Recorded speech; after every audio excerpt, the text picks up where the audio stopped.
Tiagão, 4 horas da manhã, qual que é a boa de hoje? Apesar da bagunça aqui, a boa de hoje é levarmos 2 colegas de trabalho para o aeroporto de Veneza. Eles vão visitar um cliente na Áustria, faz alguma gravação em Veneza, volta para Verona, atende um cliente ali no escritório e depois parte para Salone del Mobile a Milano, o salão do móvel em Milão. E vamos passar o dia lá, cobrir o evento, fazer networking, possivelmente encontrar alguns clientes lá e depois voltar para casa. Acabamos de deixar nossos colegas de trabalho aqui para irem para a Áustria e agora vamos tomar o café em Veneza e depois partir o Milão.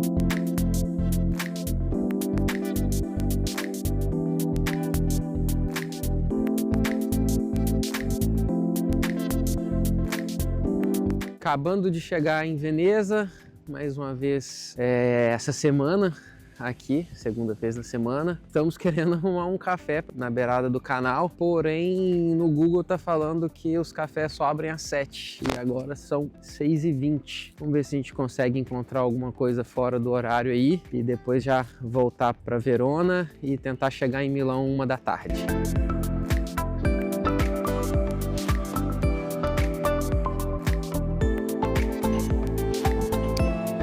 Pausa para o cappuccino com brioche, brioche à chocolata, tradicional aqui para nós. As 2 primeiras vezes que eu vim aqui em Veneza foram de modo turístico, né? Então acaba que tem que rodar o maior número de lugares possível, então muito cheio, muito lotado, difícil de ter um pouco mais de tranquilidade. E às vezes quando eu marco alguma coisa com algum cliente ou algum amigo que vem, geralmente é no final da tarde. Então essa tá sendo a minha primeira experiência chegando aqui tipo 5 da manhã e poder ver a cidade, ver o movimento começando a acontecer e tal. Uma grata surpresa, porque quando a gente chegou não havia ninguém na rua, foi bem tranquilo mesmo passear, tipo, bem atípico de Veneza. Encontrar lugar para poder comer foi difícil por causa do horário, porém tava vazio, tava tranquilo, então super confortável esse horário. É até uma dica aí, se quiser ter Veneza um pouquinho mais tranquilo, venha entre 5 e 7 da manhã que aproveita bem. 7 e 5 da manhã, agora saindo do estacionamento, bem aqui na cobertura de um prédio, onde é que a gente consegue ver Veneza toda. É o mais prático que tem, recomendo. Depois, se quiser o posicionamento dele aqui, eu escrevo nos comentários. Agora vamos partir para a empresa. Agora 7 da manhã já começa a ter os clientes já mandando e-mail, confirmação de container. Tem uma organização aqui que eu preciso fazer para um carregamento para o Reino Unido, para Londres, e o cliente já tá aqui em cima cobrando o carregamento. Então, chegar lá no escritório, organizar isso, combinar com a logística e depois já partir direto para Milão.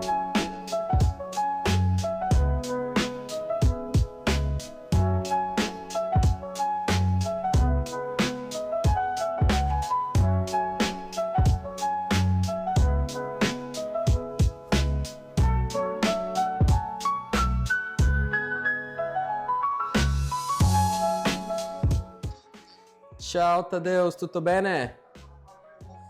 Ah, benissimo, meglio adesso. Senti, vieni per la fiera del Salone del Mobile di Milano oppure sei in Polonia? Perfetto, grazie Tadeu. Tchau, tchau, boa jornada, tchau, tchau, tchau. Rolou um pedido aqui. Fui ligar para o cliente para poder ter a cena de gravação, né?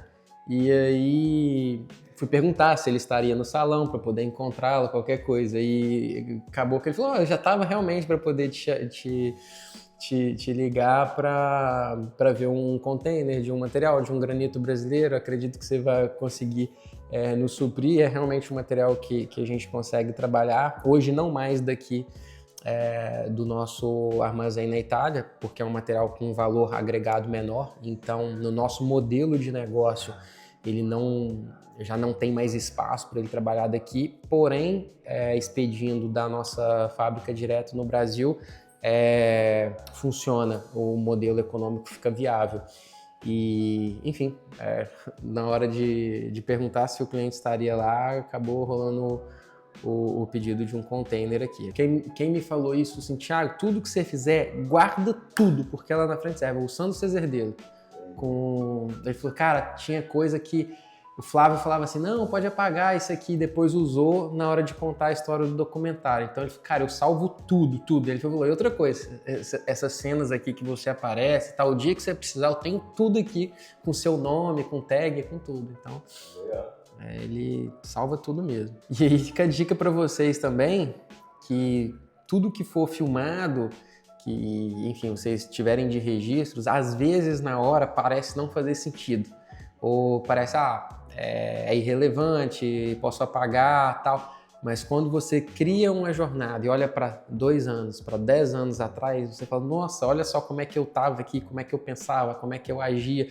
Então essas informações do seu comportamento que parecem ser banais no momento atual, depois quando você olha para trás no tempo, tipo, te dá muitos insights. Então é muito importante guardar todas as recordações, porque mais cedo ou mais tarde acaba tendo utilidade. Terminando de fazer o follow-up aqui, e-mails respondidos, atualizações da logística já feita também. Agora é arrumar as coisas, preparar um roteiro mínimo do que nós vamos fazer lá no Salone del Mobile e ir lá mostrar para vocês como é que vai ser o evento. A expectativa excelente. Estava conversando ali com o Arthur, ele falou que, um amigo nosso, colega de trabalho, ele falou que já foi lá 3 ou 4 vezes e, se ele não se engana, é o maior evento de design e arquitetos do mundo. Então vai estar bem interessante, bem legal. Vamos ver o que a gente encontra lá. Vou mostrar tudo para vocês.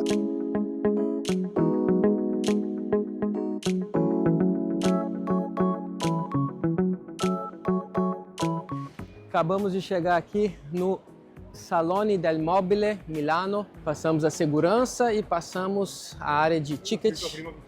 Vamos começar a explorar o ambiente. É minha segunda vez nesse centro de exposição aqui. Minha primeira vez foi em 2015 na Expo Milano, que é a feira onde reúne todos os países. Cada país demonstra ali suas tendências de design, arquitetura, e foi uma experiência bem marcante. Se não me engano, essa parte da entrada aqui era onde ficava o setor da Alemanha, com os painéis solares. Eu lembro de ter mais ou menos visto essa estrutura aqui com os painéis solares na época. E está sendo uma experiência bem legal, porque está vindo aquela memória afetiva de quando eu vim aqui pela primeira vez, identificando os lugares. Então já está valendo demais a vinda. Agora vamos para os business.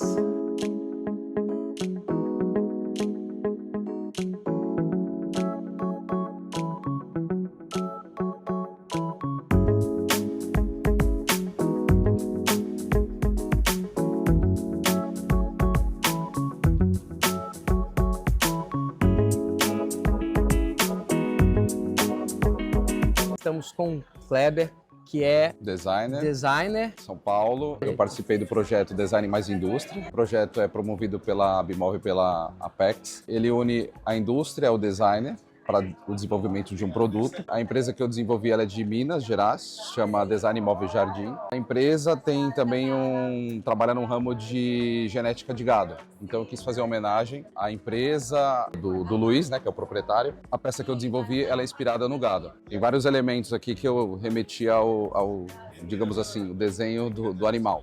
Aqui a gente tem então o cupim, né? Tem a parte do assento, que o estofado eu fiz como se fosse a barbela, que é o peito do gado. Ah, sim. Né? Aqui foi a referência da pata, né? Aqui temos também o cabresto, Perfeito. Né? Que ele amarra um contrapeso que está lá atrás, que está em formato de chifre. Seria isso aqui, né?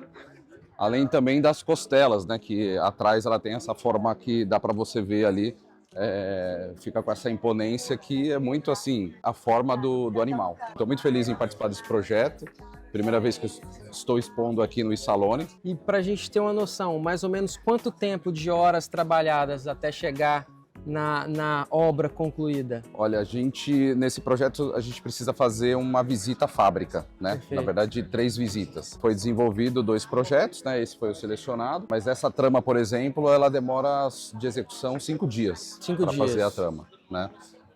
Aí a parte de alumínio é mais tranquilo, digamos, né? Mas assim, o mais demorado foi aí, no caso, a almofada, que eu tive que fazer junto com a costureira para conseguir dar o formato que eu queria. Perfeito, dá o aspecto Dá o mesmo aspecto da da Marbella, papa do... Em alguns momentos a gente teve que tirar a almofada, outros, tem muita espuma, vamos deixar mais seco e tal. E aí é mais ou menos isso, assim, eu acho que o mais trabalhoso, e eu gosto muito dessa questão do trabalho manual, foi 5 dias de 5 dias de trama aí, né? O artesão tramando, né? Outro detalhe também interessante é que o nome dessa trama é indiana. E o gado Nelore, ele veio da Índia, origem da Índia também, né? Então você fez uma correlação entre o design da própria anatomia bovina com a origem dele na trama. Exatamente, Fantástico. Esse setor aqui, ele é todo focado num projeto chamado Design Mais Indústria. Eles selecionaram vários designers nacionais, né, nacionalmente, fizeram a seleção e fizeram conexões com indústrias. Perfeito. Indústrias que às vezes não estavam ainda no processo de execução de trabalhos com designers e tudo. E aí a gente começou a fazer esse projeto no passado. O foco era para trazer aqui para o salão, né? Perfeito. E aí foram selecionados algumas peças e vieram para cá para o salão. Eu tô ali, a minha é aquela peça. Isso que está suspensa na parede. Vamos chegar perto dela aqui. E aí, qual foi a sua inspiração para ela? Então, essa é uma peça que se chama Ingá, porque ela foi inspirada no município de Ingá, lá na Paraíba. Como a empresa da Paraíba, eles trabalham só com mobiliários planejados, né? Então, o uso do MDF, ela é toda de MDF. Perfeito. Então, tem essa tecnologia aí que a gente fez, né, de vincar, né, o MDF para ele dar esse movimento aí arredondado, né, dessa técnica que você faz para arredondar a madeira. E a ideia do projeto é porque Ingá ele é muito conhecido pelas itacoatiaras. O que é itacoatiaras? São inscrições rupestres de milhões de anos atrás. E tem uma pedra que é lindíssima, que tem várias inscrições, que é o que inspirou os puxadores, né? Perfeito. Então os puxadores, eles são oriundos dessas inscrições. Eu posso até te mostrar a imagem das inscrições. São bem bacanas. E aí cada inscrição dela tem uma relação ou com a natureza, ou com a constelação, né? Coisas dos indígenas dessa época, né? E a ideia é porque as pedras lá em Ingá, elas têm, a maioria são arredondadas por conta desse desgaste do vento, né, da água. A ideia era colocar um produto que ele fosse modular, fosse componível. Inclusive, eu tenho essas várias possibilidades com os mesmos módulos, né? Eu só não estou com um módulo maior, que é esse aqui.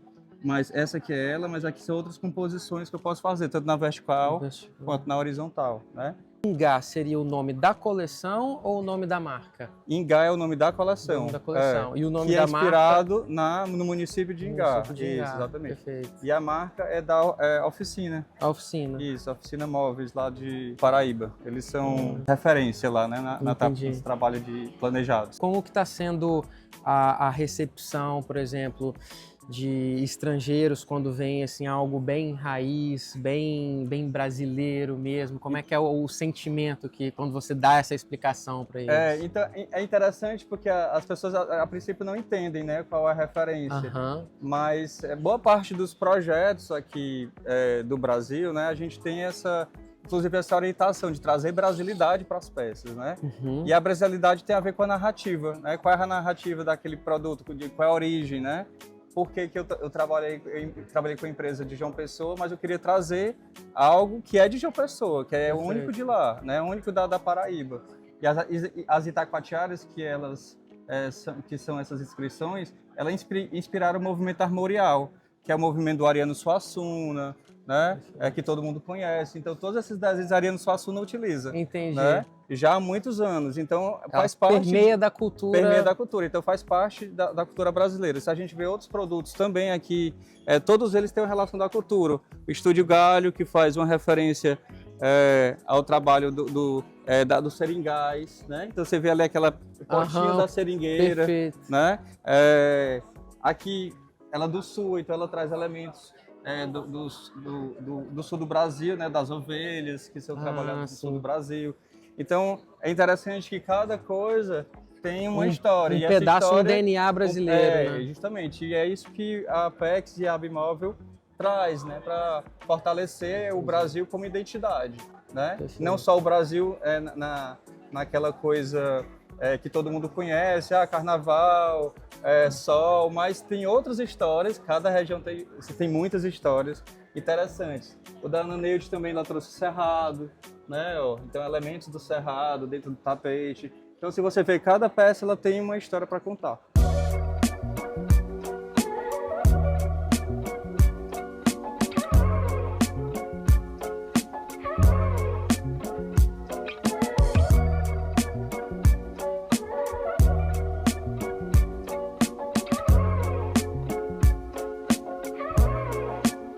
Final da feira, nos despedindo, deu para poder fazer algumas conexões, bem mais focado no nicho específico de mobília. A conexão com os designers e arquitetos foi bem boa, não deu para sair com nenhum pedido, digamos assim, mas deu para poder criar uma conexão importante com alguns designers e arquitetos e esperamos que num momento breve esses contatos possam virar negócio.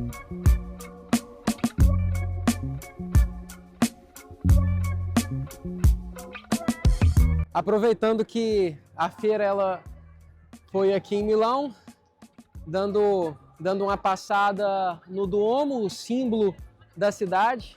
É importante a gente vir nos símbolos, porque o símbolo é aquilo que sintetiza tudo aquilo que acontece em torno de algo, né? A parte cultural, a parte arquitetônica, a parte de negócios, tudo aquilo que vai sintetizar uma cidade, uma marca, ela precisa de um símbolo que retrate aquela realidade. O Duomo é aquilo que retrata tudo que sintetiza a cultura de Milão, tudo aquilo que sintetiza os negócios que acontecem em Milão. Então é importante a gente ter isso claro na nossa mente. E um insight de negócio é que toda empresa que nós temos, que nós desenvolvemos ou que nós representamos, ela também tem uma cultura, ela também tem uma característica e ela precisa de símbolo. Algumas vezes a logomarca ela vai ser o símbolo, algumas vezes vai ser uma palavra estilizada como símbolo, mas o importante é que a gente precisa sempre associar a cultura e tudo o que acontece em volta a um símbolo. No caso aqui, o Duomo de Milão é o símbolo de toda a atmosfera que circunda a cidade. Então, esse insight, se a sua marca, se o seu modelo de negócio, se aquilo que você tem feito ainda não tem algo que identifique essa cultura que você tem, o insight, a recomendação é que se crie esse símbolo para as pessoas associarem a sua trajetória, associarem a sua cultura a um símbolo e isso ficar conectado na mente das pessoas.